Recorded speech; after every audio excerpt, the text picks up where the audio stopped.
A very warm welcome back to The Living Markets. I'm Hannah Wise, and it's now time for our monthly check-in with Handelszeitung's Melanie Loos. Welcome back, Melanie. Thanks, Hannah. And of course, we're joined by columnist and investor Ken Fisher. And welcome to you as well, Ken.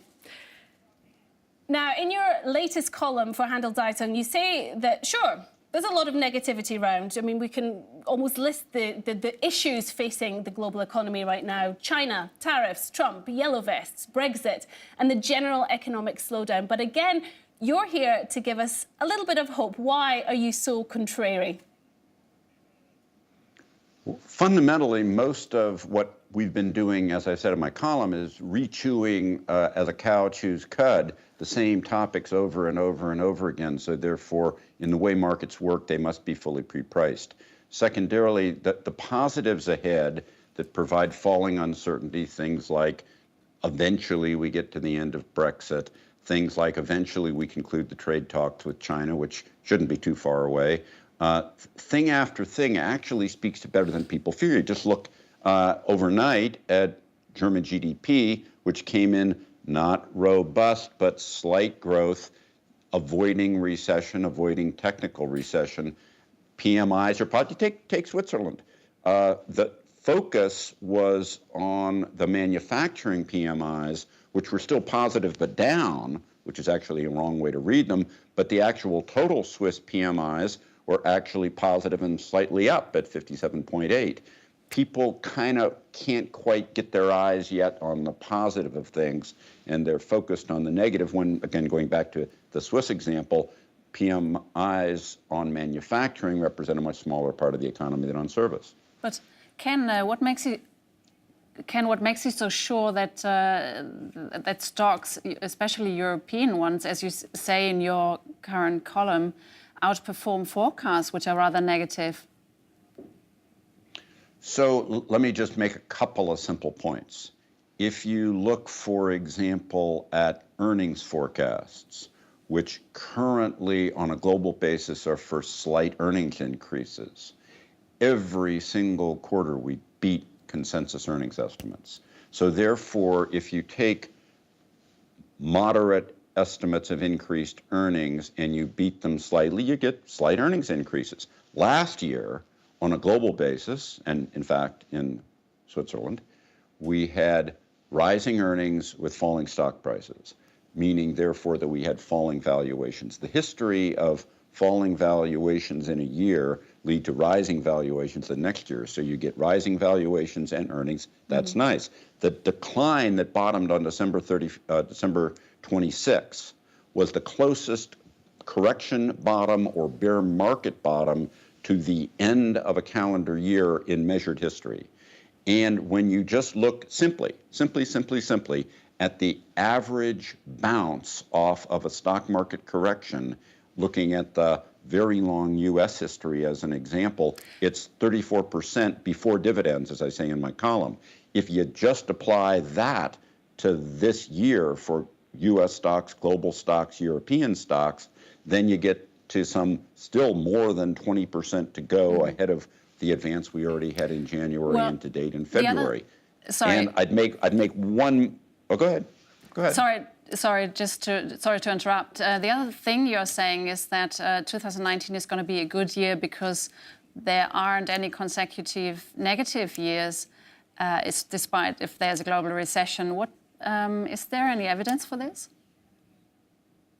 We just have a very, very long history of stock markets. You just don't simply have two negative years in a row unless you get global recession or you get World War. We're not going to have either one of those, I do not believe. If you look, for example, at leading economic indexes on a global basis with obvious pockets of weakness, like, in the third quarter you had weakness in Switzerland, and 5 countries actually, 5 Western nations. But if you look on a global basis, leading economic indexes are high and rising overall with pockets of weakness. Markets are used to pockets of weakness. We almost always have pockets of weakness, but 85% of the global economy is growing. And all you got to do is have moderate growth, and we get a great year. Okay, well, let's just talk about some of the fears that you mentioned, the China, tariffs, Brexit. You call these concerns false fears. How is an investor supposed to tell the difference between a false fear and a real fear? Well, that's a tricky one, but let me give you a couple of clues, because obviously with lots of different ones, there's lots of different details. But one of them is when you have a clear ending.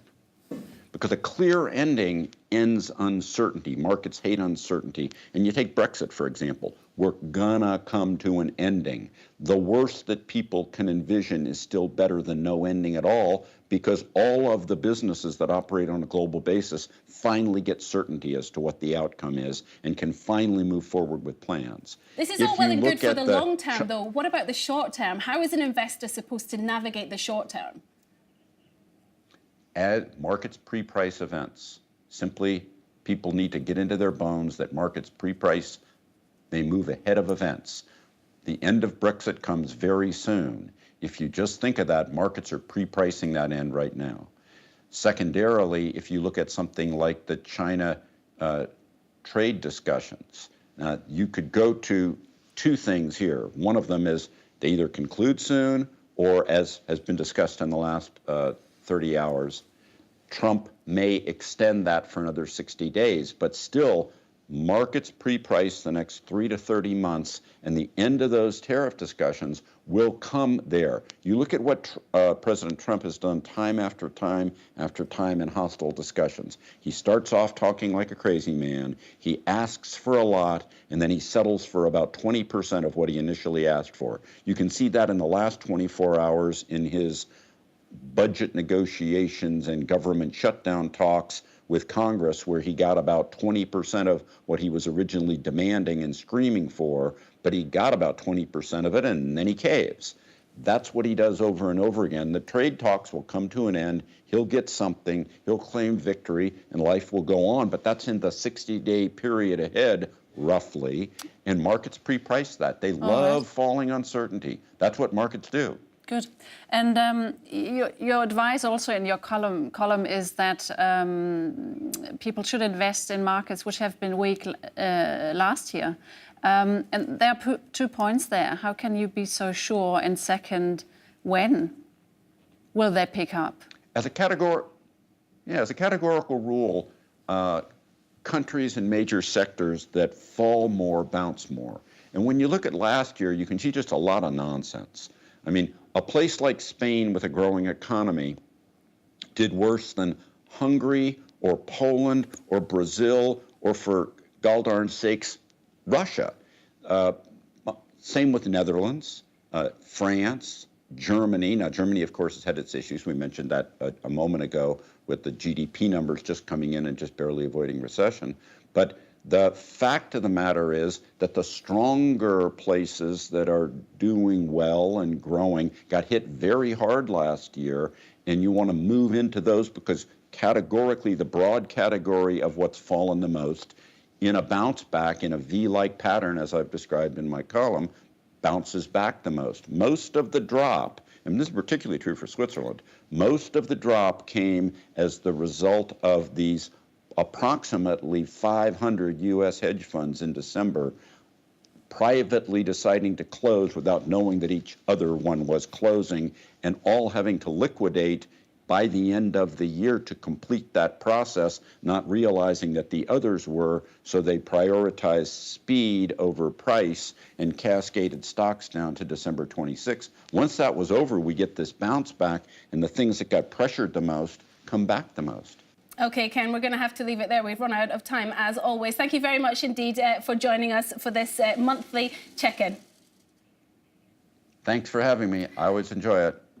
All right, and my thanks as well to Melanie Loos from Handelszeitung. And when can our viewers look out for the next instalment from Ken? Yeah, it's always out once a month, and usually by mid-month, let's say.